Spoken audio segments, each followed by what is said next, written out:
Corsa e rientri in Sicilia, sale il prezzo dei biglietti, la regione pianifica controlli, quarantena tampone. In 42 tutti sotto lo stesso tetto per festeggiare qualcosa, postano le foto sui social, sono stati tutti multati, 400 euro a testa.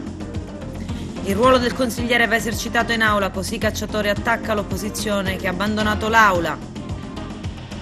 Oggi è la giornata del volontariato, ripulita Villa Arancia, Agrigento addobbata a festa anche grazie ai privati.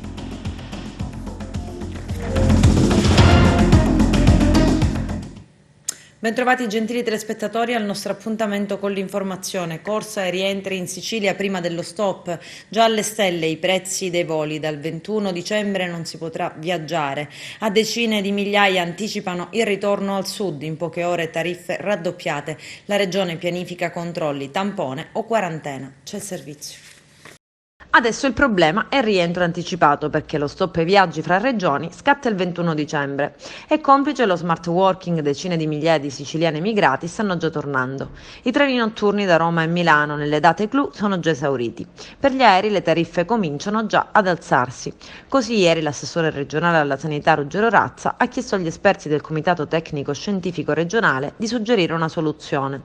Il ventaglio va dalla quarantena ai test, ma il rimedio non è facile da trovare visto che solo fra Fontanarossa e Punta Raisi sono attesi almeno 450.000 passeggeri in tutto il mese. L'immagine in mente del resto è molto nitida. L'8 marzo, quando il Presidente del Consiglio Giuseppe Conte annunciò l'intenzione di sigillare la Lombardia, alla stazione Porta Garibaldi di Milano si riversarono migliaia di persone in cerca di un treno per il sud. Ora quella folla si spalmerà su un calendario molto più dilatato, ci sono 2 settimane senza limitazioni, ma le ultime date iniziano già ad essere sold out.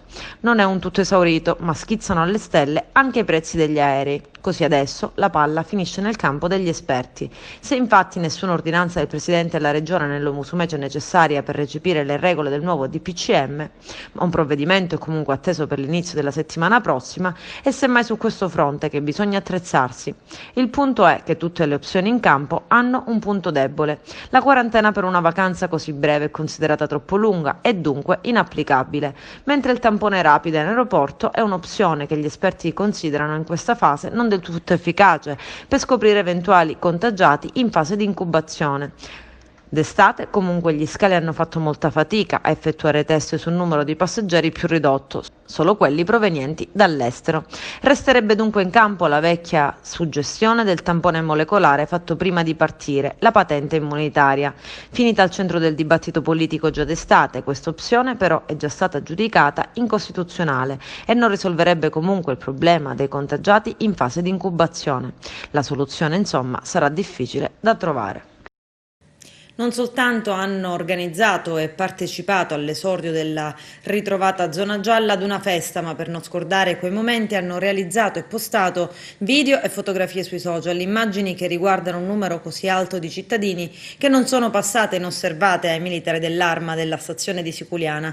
I carabinieri, coordinati dal comando compagnia di Agrigento con pazienza, hanno identificato i partecipanti alla festa e alla fine, nella giornata di ieri, sono state ben 42 le sanzioni elevate, multe da 400 euro a cranio, multe per aver determinato, in violazione di quanto prescritto dalle normative anti-Covid, assembramenti. Che la Sicilia sia zona arancione-gialla, il divieto di assembramento è rimasto, così come sono rimaste le tante altre direttive indirizzate a prevenire il contagio da coronavirus. La festa, stando a quanto è stato accertato dai carabinieri della stazione di Siculiana, si è tenuta lo scorso martedì. Non è risultato essere chiaro cosa effettivamente quel gruppo di persone stesse festeggiando, ma è emerso con certezza categorica che ben 42 persone, tante ne sono state identificate e sanzionate, erano tutti assieme sotto lo stesso tetto a mangiare e brindare a qualcosa. La gestione Covid nell'Agrigentino, il punto settimanale del commissario dell'azienda sanitaria provinciale Mario Zappia. Vediamo. Eviterò, come vi ho detto la volta scorsa, di darvi dei numeri per non riempirvi la testa di dati che spesso, se non inquadrati con il giusto obiettivo, non ci dicono niente, ma mi concentro sui dati dei ricoveri, perché questo per me è importante per capire come l'infezione sta causando malattia. Quindi l'infezione, vi dirò anche il numero di infetti totali nella provincia di Agrigento perché ci serve saperlo, però dal punto di vista sanitario mi interessa anche capire che impatto hanno sui nostri ospedali. E allora vi dico le variazioni, avendo adottato questo metodo una settimana, quindi questo è il secondo appuntamento, vi dico le variazioni in più e in meno che ci sono state nei nostri ospedali. Allora, alla medicina Covid di Agrigento non c'è stata nessuna variazione, abbiamo 46 pazienti che occupano 46 su 80 posti letto Covid. Per quanto riguarda la rianimazione di Agrigento, abbiamo al momento attuale 8 pazienti su 14 posti letto Covid. Rispetto alla settimana scorsa, questo è un dato chiaramente negativo, sono aumentati di 3, erano 5 settimana scorsa su 14, ora sono 8 su 14. C'è un campanellino d'allarme, i posti chiaramente ancora ce n'è, però no, è chiaramente un dato che salta agli occhi e va controllato. Canicattì e Licata li abbiamo messi in pausa, cioè stanno mantenendo, non hanno ricoverati, stanno mantenendo le postazioni per eventuali emergenze, 0-0 su Canicattì e Licata. Medicina. Su Sciacca, 10 posti letto avevamo settimana scorsa occupati su 30 e 10 ne abbiamo questa settimana. Chiaramente non sono gli stessi perché qualcuno è stato dimesso, qualcuno è entrato, vale anche per i 46 di Agrigento. Su Sciacca la rianimazione avevano 2 ricoverati, non ne hanno, questo è un dato positivo, sono a 0 pazienti di rianimazione Covid a Sciacca e abbiamo 6 posti. Un po' questo controbilancia il dato negativo dell'aumento della rianimazione di Agrigento. All'hotel Covid stanno diminuendo i pazienti che sono ospitati negli hotel Covid, perché abbiamo circa 100 posti di hotel Covid occupati, ne avevamo 17 settimana scorsa, ne abbiamo 10, quindi diciamo che la pressione è anche su questo. Quindi come quadro di ricoveri la situazione è in miglioramento. Però adesso vorrei fare un ragionamento di prospettiva, perché adesso ci avviciniamo al Natale, all'anno nuovo. Allora qualcuno parla di terza ondata, già solo a dirlo mi vengono i brividi, però non abbiamo al momento attuale nessun elemento che ci possa far pensare a questo, se non l'esperienza che abbiamo fatto durante l'estate, anzi subito dopo l'estate. E io a proposito di questo vi farò vedere un grafico della situazione di Agrigento in cui durante l'estate i posti letto di terapia intensiva, di degenza ordinaria semi-intensiva, di hotel Covid non erano addirittura neanche pensati, era o 0 o vicino allo 0. Vedete nel grafico che con i mesi di ottobre e novembre, fino ad oggi, vi stiamo dando un po' di resoconto sulla situazione, c'è stata un'impennata. Allora, vorremmo raccomandarvi che guardare questi dati, questo grafico che state guardando, deve essere un fare tesoro della nostra esperienza. Evitiamo di fare in modo che durante le vacanze di Natale succeda la stessa cosa che è successa durante l'estate e quindi subito dopo avremo di nuovo questo picco. Questo ve lo ripeterò ogni settimana perché è la cosa più importante che noi possiamo fare. Mascherina, distanziamento e igiene. Queste sono le cose che noi dobbiamo fare nella nostra vita, almeno fino a quando il 60% della popolazione non avrà il vaccino. Perché lo dobbiamo fare? Non perché ve lo dico io, ma perché se voi guardate quest'altro grafico dei positivi totali nella nostra provincia, vedete che continua a salire perché abbiamo aumentato i tamponi e quindi stiamo continuando durante il fine settimana, abbiamo fatto circa 3.000, sabato e domenica 3.500 tamponi nelle nostre scuole di vari comuni, ma la cosa bella è che non abbiamo avuto un grosso numero di positivi, addirittura in alcuni comuni 0 su 700 tamponi, quindi importanti numeri. Significa che le scuole hanno lavorato bene, che le mamme sono state attente, i genitori pure, e quindi è un dato positivo. Però la cosa sulla quale vi voglio far fermare l'attenzione è questa crescita costante dei positivi nella provincia di Agrigento come nel resto dell'Italia. Questo significa che il virus è fra noi. Se questo virus circola fra noi e noi abbiamo mascherina, distanziamento e igiene, non passiamo la malattia. Ma se noi non adottiamo questi comportamenti e andiamo ad avvicinarci, andiamo a trovare un parente, una persona fragile, una persona obesa, una che ha molte patologie, un cardiopatico, questi positivi possono fare danno fra di noi. Questo è il concetto che vi voglio sul quale vi voglio far riflettere. Questo si risolverà, questa continuerà a crescere questa curva, perché faremo ancora tamponi e la popolazione continuerà a essere scovata come positiva.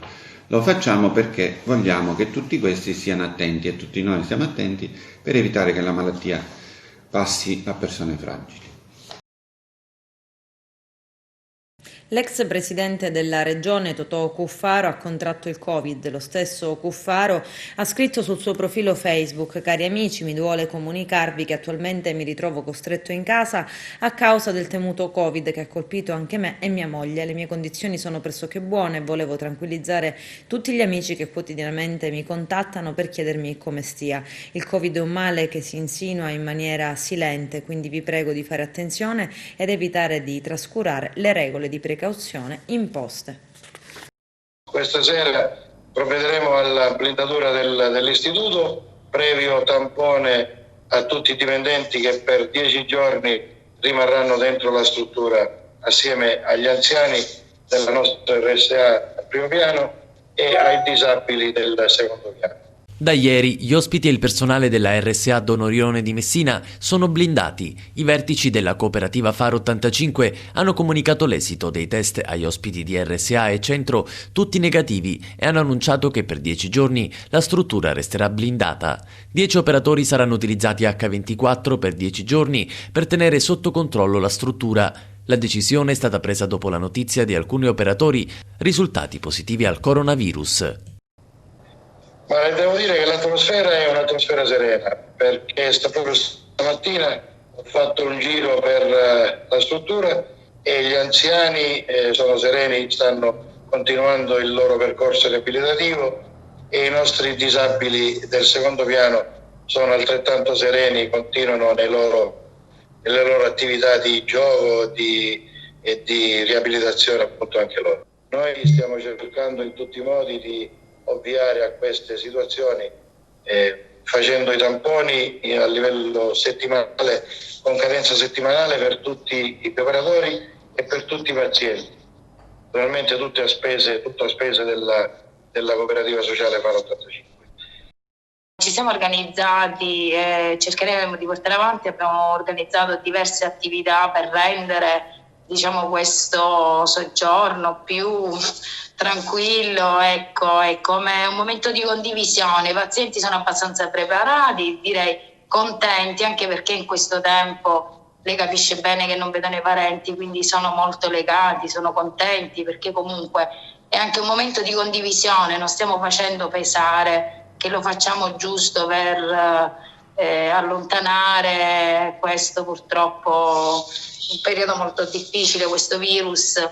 Quindi la stiamo portando più come un momento di condivisione, stare insieme.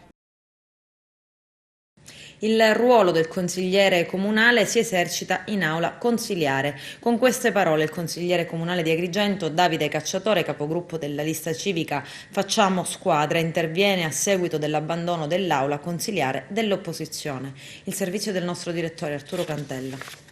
In merito alle elezioni delle commissioni consiliari al Comune di Agrigento avvenuto nella seduta del Consiglio di ieri, un comunicato stampa con una presa di posizione del consigliere Davide Cacciatore nella qualità di capogruppo Facciamo Squadra al Consiglio Comunale. Per il consigliere Davide Cacciatore basta con la politica dei comunicati, dei giochetti, dei tranelli studiati ad arte per il solo fine di danneggiare la città.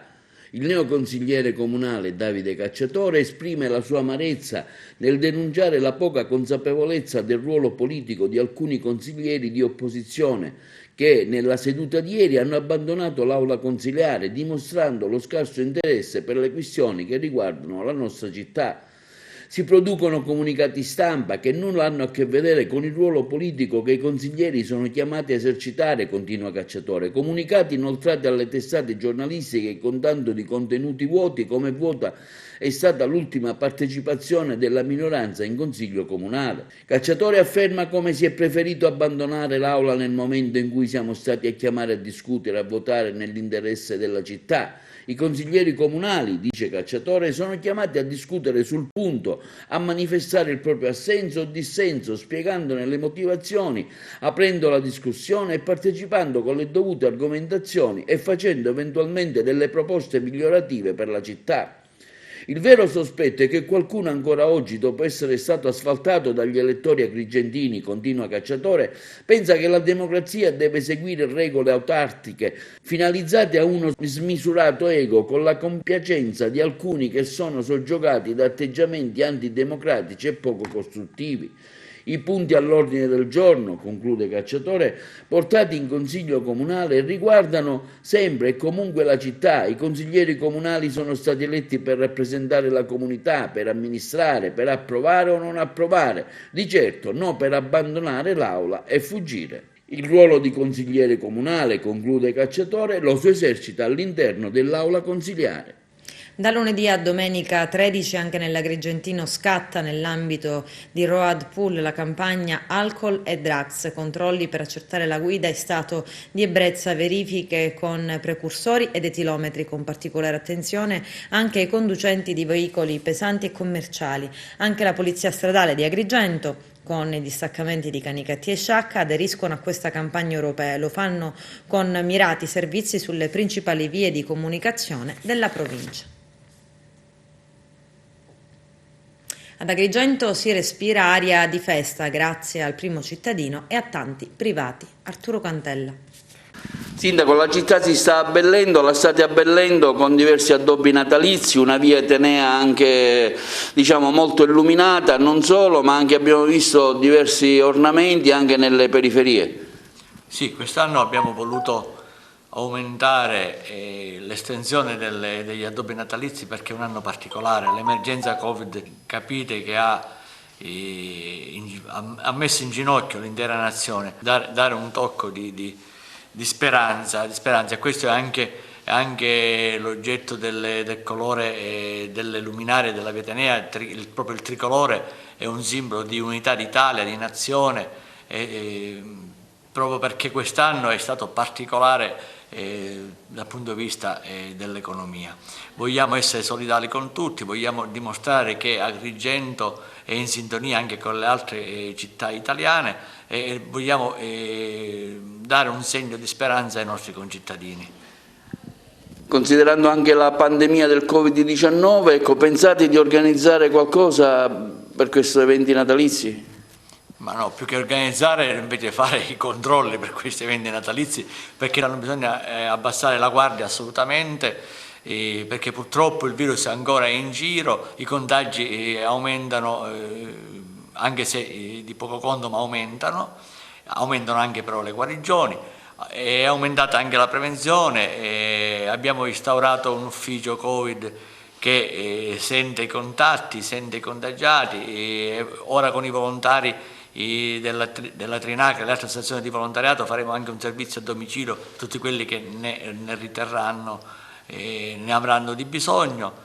Penso che un aiuto, una presenza costante dell'amministrazione agli agrigentini che sono stati colpiti da questa calamità penso che sia fondamentale. Quindi azioni di solidarietà principalmente. Sì, azioni di solidarietà, non possiamo pensare a fare delle feste, dei concerti, anche perché sono vietati sicuramente, però la cosa fondamentale è il regalo di Natale che possiamo fare ai nostri concittadini, proprio stare accanto a loro ed essere disponibili a 360 gradi.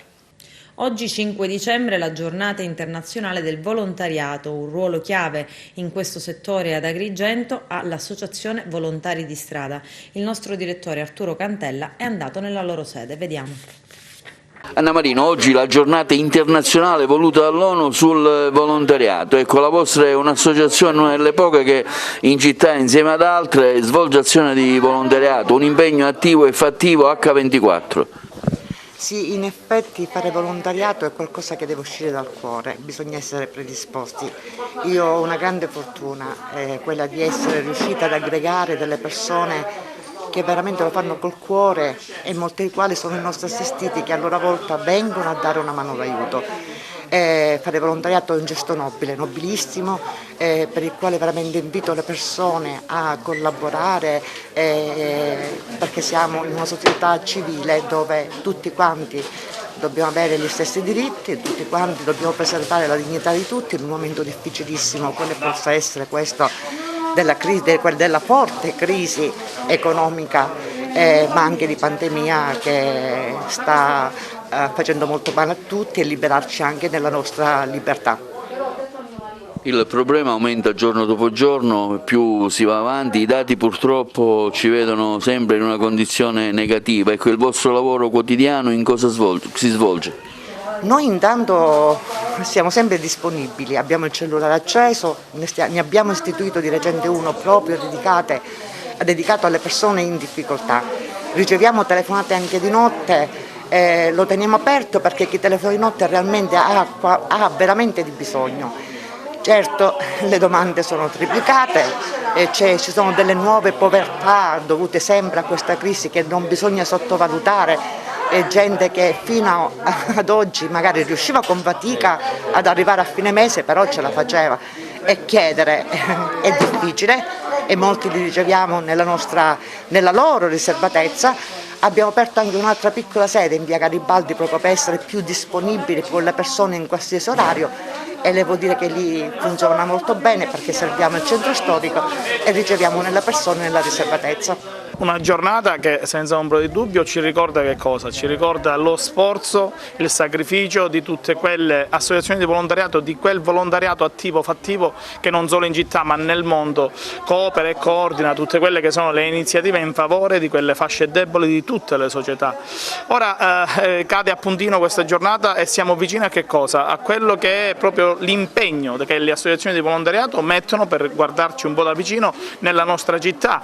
Abbiamo, come voi sapete, attualmente ancora in corso la presentazione delle domande bonus, voucher, buoni spesa, quelli della regione prima e il terzo pilastro dopo, e qui ecco, grazie alle associazioni di volontariato che hanno messo hanno dato il loro contributo, e quindi questo volontariato che si unisce insieme a quelle attività amministrative che senza di queste non potrebbero essere possibile. Quindi il mio è un ringraziamento, un auspicio sempre nel collaborare sempre di più, un auspicio affinché tutte queste iniziative lodevoli vengano appoggiate da una amministrazione attiva come quella del Comune di Agrigento, che ha l'intenzione di instaurare rapporti di cordialità, e a breve cercheremo anche di fare dei protocolli d'intesa con tutte le associazioni di volontariato, perché vogliamo che questo nostro stare insieme si allarghi il più possibile in un serio rapporto di collaborazione e di vicinanza, soprattutto sempre guardando, osservando le fasce più deboli della nostra società.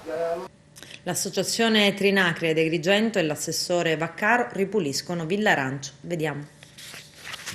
Assessore Vaccaro, oggi si pulisce una villetta di Via della Vittoria, una villetta che anche per molti agrigentini è sconosciuta. Oggi insomma si pulisce, si sistemano le ringhiere, insomma si torna a vivere questa zona del Via della Vittoria poco sconosciuta dagli agrigentini stessi. Sì, è una villetta storica che più che apparteneva, veniva gestita dalla famiglia Arancio, e subito con il sindaco, una volta insediati, abbiamo stabilito le priorità del verde pubblico, che sono tante, e abbiamo individuato in questa villetta una zona da poter far rinascere. Questo è avvenuto con un accordo con gli amici della Trinacria, dei ragazzi dotati di buona volontà, perché è con la buona volontà che si fanno le cose, che ci stanno mettendo anima e corpo e ci stanno aiutando nell'iniziale discerbamento, perché c'è tanto da fare. Oggi siamo riusciti a mettere in sicurezza tutte le ringhiere, le abbiamo risaldate, stiamo procedendo alla pitturazione. Dopodiché con l'ufficio tecnico si procederà alla messa in sicurezza dell'impianto di illuminazione. In più annuncio che la villa sarà dotata di un sistema di videosorveglianza che trasmetterà alla centrale operativa dei vigili urbani di Villa Seta, e quindi quando la villa verrà aperta sarà aperta in sicurezza, e restituiremo sicuramente un patrimonio agli agrigentini che potranno godere uno splendido panorama. Ecco, in questa settimana si è provveduto anche alla sistemazione degli alberi, potatura, insomma una cosa che da tempo si doveva fare. Sì, abbiamo sistemato e ripulito il muro di San Vito, stiamo continuando la potatura degli alberi del viale.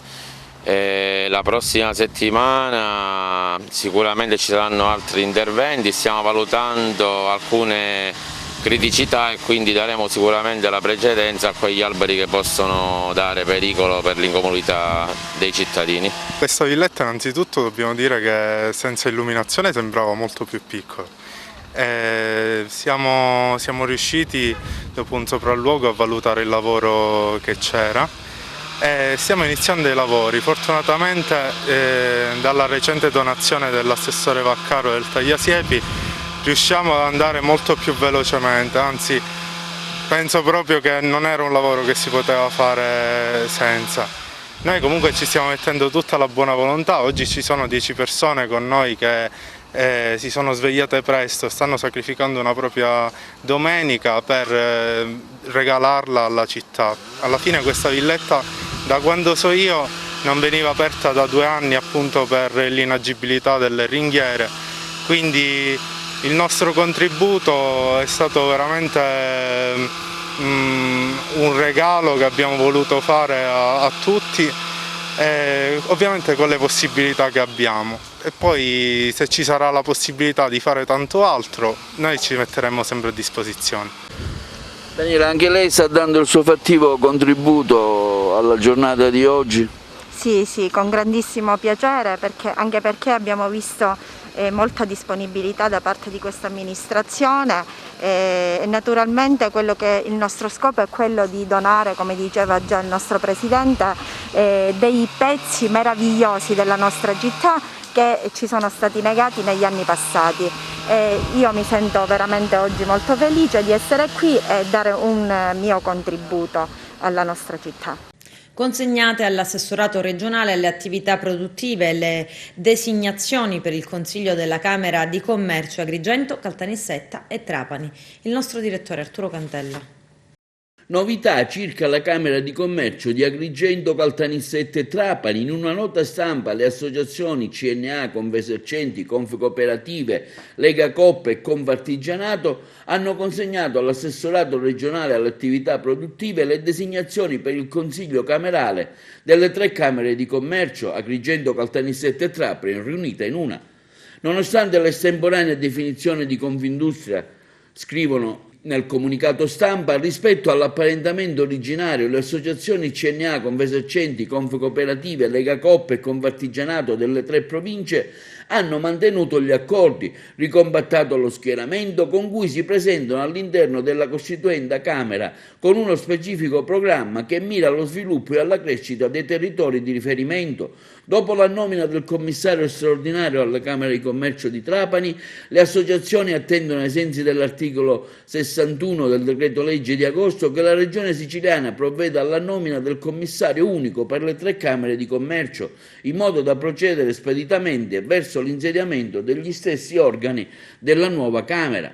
In verità sorprende poco la scelta di Confindustria di smarcarsi dallo schieramento a suo tempo ufficializzato con apposita dichiarazione di apparentamento tra le varie sigle, in quanto aveva già preso le distanze dall'iniziativa volta a denunciare la spropositata consistenza di Fiarcom e di Confimprese Euromed rispetto al numero degli associati comunicati.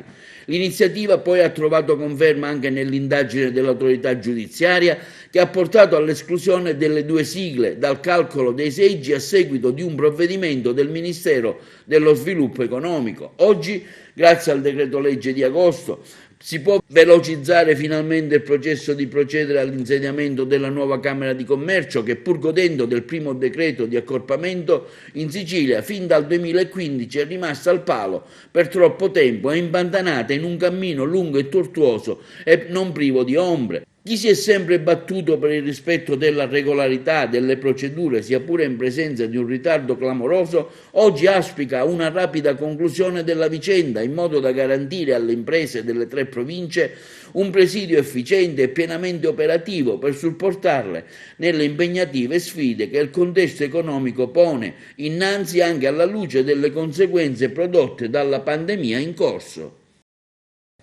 Adesso c'è la pubblicità, a tra poco vi aspetto. Nasce AIRA, Associazione Nazionale degli Aeroporti Minori. I dettagli nel servizio.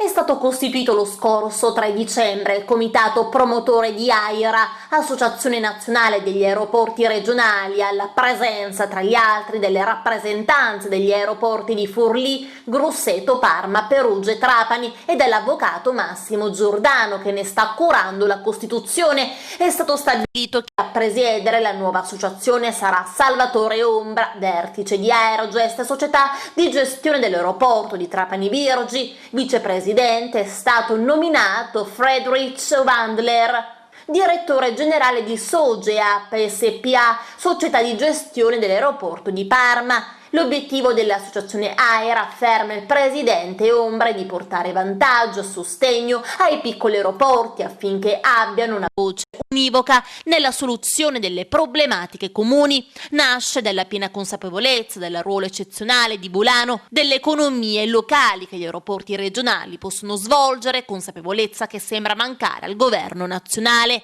AIRA, prosegue Ombra, vuole essere una voce di riferimento del settore, stimolando l'adozione di provvedimenti semplici e mirati che possano consentire rapidamente agli aeroporti regionali di svolgere il ruolo di potente strumento di sviluppo, divenendo essi stessi imprese redditizie che generano occupazione senza più pesare sui bilanci degli enti locali. E sulle iniziative che AIRA intende portare avanti, Salvatore Ombra, guida dell'aeroporto di Trapani e neonominato presidente dell'Associazione degli Aeroporti Regionali, spiega: la ricca rete di aeroporti regionali è un'opportunità che non può essere penalizzata dalle imposizioni di vincoli e regolazioni uguali a quelle degli aeroporti maggiori. Le misure che AIRA vuole portare all'attenzione sono mirate a consentire di attrarre operatori aerei, creando nuove rotte e nuovi mercati che andranno ad integrare e non a penalizzare le attività degli scali maggiori.